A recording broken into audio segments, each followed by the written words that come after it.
નમસ્કાર દર્શક મિત્રો, અમદાવાદ મહેસાણા હાઈવે શેરથા બાયપાસ પાસે અકસ્માતની ઘટનાએ કાયસર પલટી ખાઈ જતા કાર ઉપર પડતા કારમાં બેસેલી મહિલાનું ગચકાઈ જવાથી મૃત્યુ.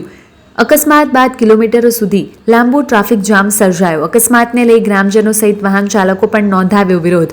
ટોલ રોડ ટીમે ઘટના સ્થળે પહોંચી ટ્રાફિક ક્લિયર કરાવ્યો. અકસ્માતને લઈ અડાલજ પોલીસે તપાસ હાથ ધરી. અમદાવાદ મહેસાણા ખકડધજ હાઈવે અને રોડ સેફટીની અનેક ખામીઓને લીધે રોજ અકસ્માત વધ્યા છે. GRICL કંપની અને માર્ગ મકાન વિભાગની બેદરકારીને લીધે નિર્દોષ લોકો અકસ્માતમાં મૃત્યુ પામી રહ્યા છે. કાર ચાલકને પણ ગંભીર ઇજાઓ પહોંચતા 108 એમ્બ્યુલન્સમાં સારવાર અર્થે ખસેડવામાં આવ્યો.